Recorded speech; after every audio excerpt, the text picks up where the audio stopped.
that most men have no idea what romance is.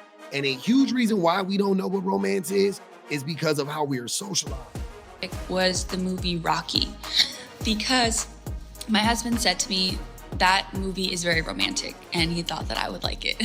And I had never seen it, and I watched it, and I was like, when I finished the movie, I was like, what romance? There was nothing romantic about the movie. It prompted me to think about what is romance to a woman in a movie versus to a man. To him, that was the most romantic part, was that Adrian stuck by Rocky. She was a ride or die.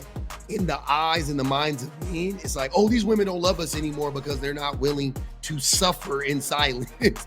Men and women are socialized in so many ways to be polar opposites of one another. And it's really sad. I'm not one of those people, because I think it's really idiotic to think that women need to be strong where men are weak. And like, I don't like that. That's going to make us dependent on one another. And we shouldn't be dependent on one another. I don't believe that that's what nature intended, right? I think that that is what the patriarchy intended, though.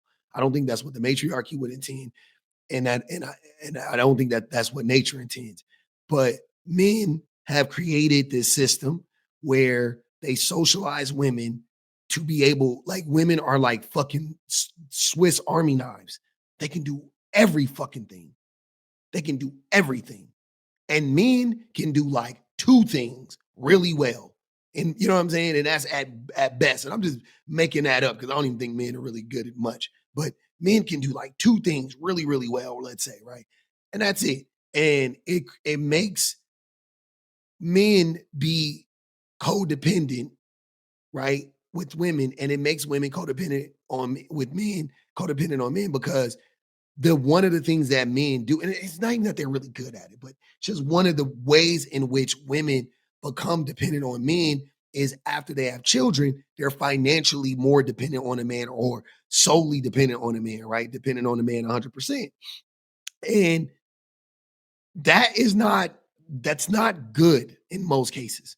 It's not good because, again, since women are Swiss Army knives, they can do everything.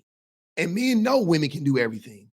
And so we just let them and make them do every fucking thing and don't offer them any help, right? That's like a part of the ways in which men are socialized versus how women are socialized. And these things show up in so many varying ways, but one of the ways these show up in how we view romance. And essentially, to me, and I know I hate to do like the to me, but it is kind of subjective.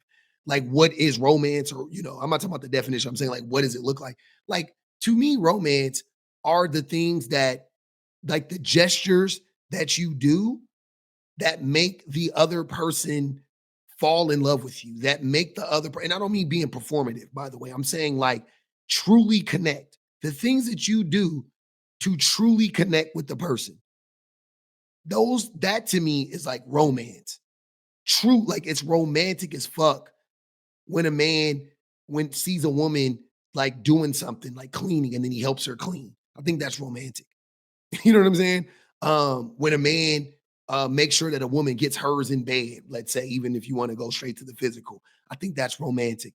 When a man cares about a woman's well-being in general, where he's like, no, it's all right, babe. I don't want to see you, overexert yourself. I'll do that for you. I think that that's romantic. I think that like, those are the most romantic gestures. Of course, the performative parts of romance to me are like flowers and candy, and like that's like the most surface level shit, especially for me, because I've been in a relationship with my woman for so long.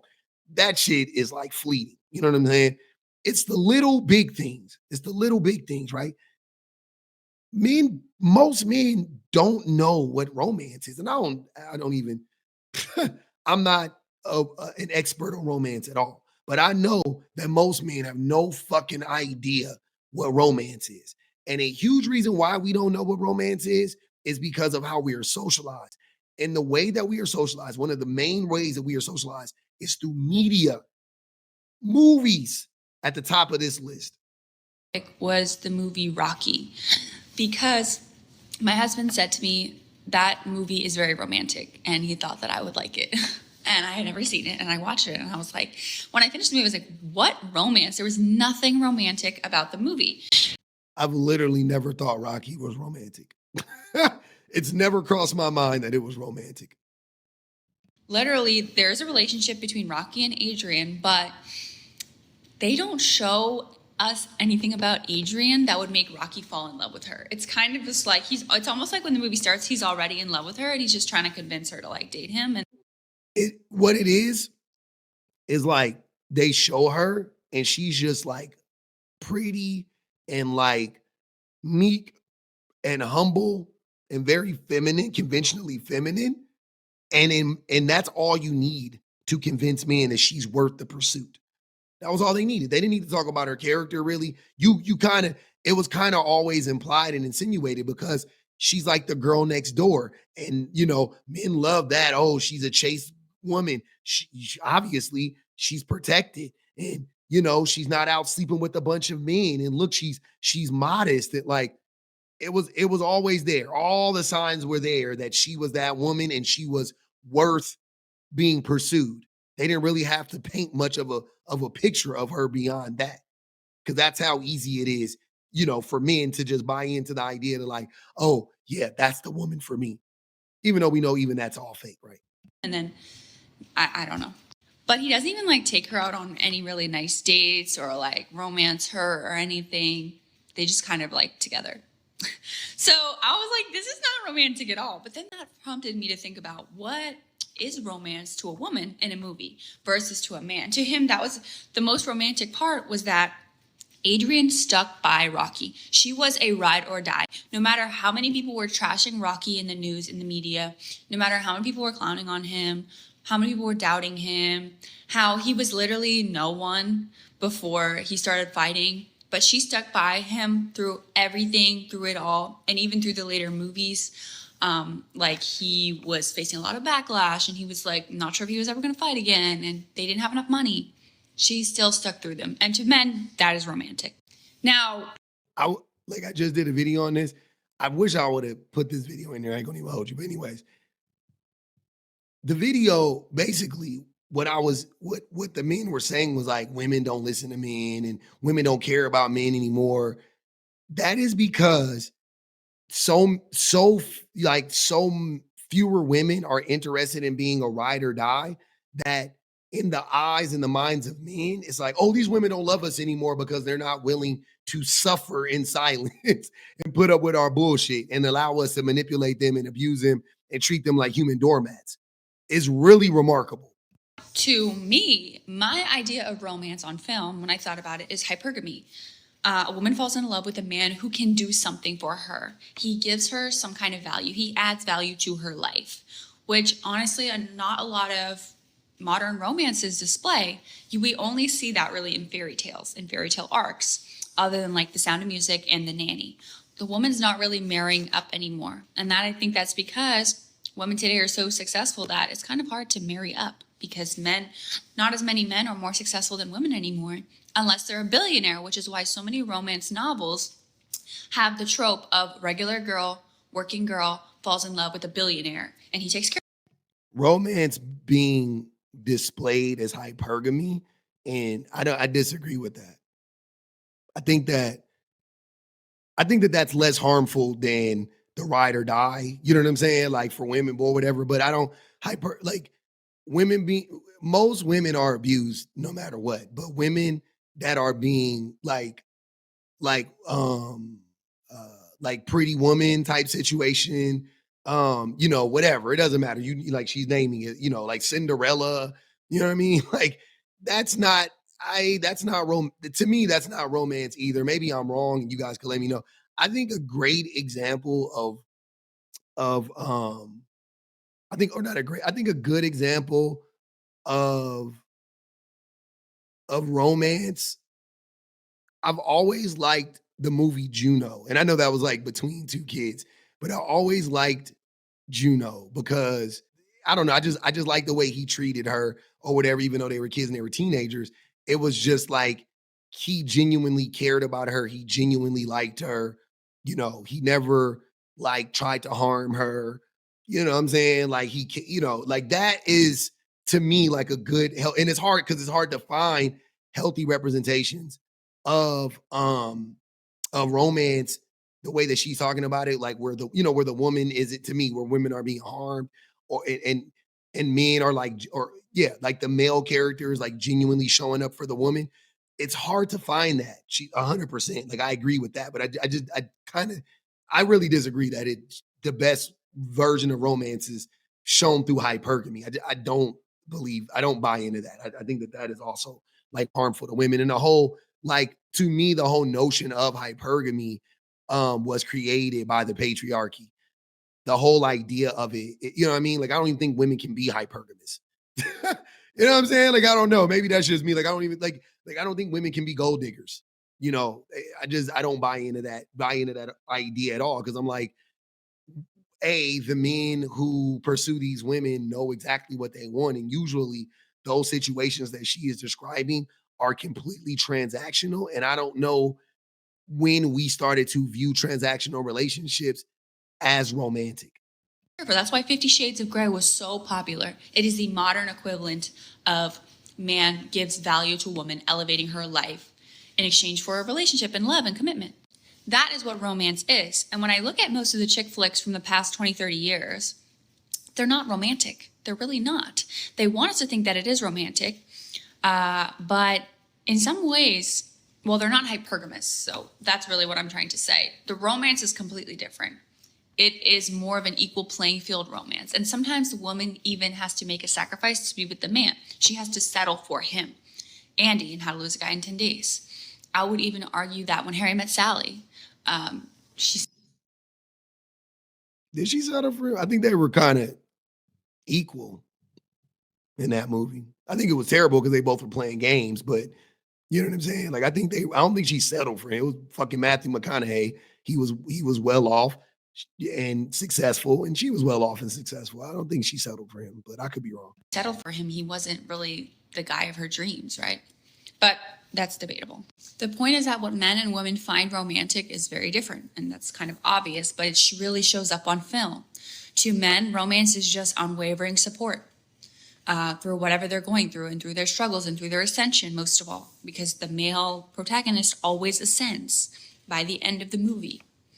Even if he struggles along the way, he always ascends and he wants the same woman there with him. That is romantic. And then to the woman, romance could be different things. It could be hypergamy, where he's giving value to her life and he's elevating her, or it could be gynocentrism. That's the word. It could be gynocentric, where the movie's all about her. She's already successful. She's already capable. She's already taken care of herself. She's already established as a woman. And he doesn't really add much value to her life other than just being a partner. It's more of like a partnership romance. And again, sometimes she has to settle for him. A movie came into my mind, another like romantic movie. I feel like it's Forrest Gump. I think the way that Forrest treated Jenny was like, yeah, like that's what you know what I'm saying? Like she had a trouble past and all of that stuff. She didn't, she had her reasons for how she treated him. I'll acknowledge that. But how he treated her, that's what I think most men, or not most men. I think that that is again like closer to what romance should look like for men to women. It should look like real protection. Like he really was protecting her physically, right? He fought the guy at the Black Panther rally. He he uh he supported her financially. He was willing to move her in, come stay with me, live in my house, like that. Like he did it, and he was in love with her, but also wasn't he wasn't like pushy. He wasn't, you know what I mean? Like he wasn't like Urkel. It wasn't like that. It was like, no, I love you. Like I genuinely love you. Right. And it sucks because he has special needs, but like that is what it looked like. Like we should all be like autism in love, like love on the spectrum. They are that's another example, but that's not movies. But like love on the spectrum, that's what love should look like. Like the men on there, they're the most romantic, most genuine. I'm like, oh my God. Like I'm like learning from them. Like, shit, this is how you need to be, man. They're just like, I love you. And I bought you this beautiful gift. I love you. And I'm gonna always be honest with you. I'm just like, yeah, man, I love it. That's romantic. Always being honest, but not in a dickish way. But you know what I'm saying? Being honest all the time. I just think we need to reimagine romance. Romance was always created to be the, it was always created to like manipulate women and stuff like that. Same thing with chivalry. Same thing with hypergamy. That's why I don't believe in it in this way. But the idea that men should cater to women, that men should be genuine with women, that men should really protect women, that men should pedestalize a woman's feelings and her needs and stuff. I think that that's romantic. I think that that is what it should look like. And I know all of that because that is what women do for men. That is how women treat men, right? Women are romantic. Women are lover girls, like for real. Like most women I know, they're like super duper romantic. And they're not romantic, like I said, they're not romantic in this performative way so much, which they can be, but not even so much. Like my wife is extremely romantic. She does like all these like little things all the time. They're like really romantic to me, like when I really think about them. Whereas it may not be like she buys me this gift or you know what I mean? Like it's not even about that because we buy what we want to buy all the time ourselves. It's not about that. But she just is always looking out for me. She always has my best interest at heart. She's always complimenting me. She's always telling me how good I am, like that type of stuff. Always. And she's always like very receptive to when I want to hold her or touch her or kiss her and like like, oh, like, man, that's it. That's the romance. That's what we need to be pushing, as opposed to all this like performative nonsense. But she's willing to do that because she wants love. That is the thing that she's pining after. It's not just support and it's not just elevation from the man in hypergamy. She wants love and she's willing to do anything for love. And that's the thing, even about again, why I disagree with that message is because you can support a woman way beyond money. You know what I'm saying? Like you can support her financially, right? Meaning you pay your bills, you pay your share, and then you support her by making sure that she's not overexerting herself, which also would give her the freedom to go harder at work because you're doing all the things at home that you need to be doing, and she never has to worry about you taking care of your end of the business, your end of the agreement, and you always you just go out of your way to make sure that she's taken care of or whatever. Like you don't need to, like it doesn't need to, you don't need to be in a hypergamous relationship to support a woman. And that's what I'm saying. I think it's so much more important to support a woman emotionally and mentally than it is to support a woman financially. Right. And maybe I'm wrong, but I believe that because I believe that about human beings. Like if my wife hit the lottery, but then she like was like distant from me and like never made a connection with me and like didn't do all those things I described, I wouldn't like my relationship. Like I would be wanting to leave it. I would rather be like, lower middle class, but we got all the things we need. Our kids are good. We live in a decent neighborhood, all that stuff. But my wife is like extremely attentive and I'm extremely attentive to her. That is a way healthier relationship and way more romantic in my estimation.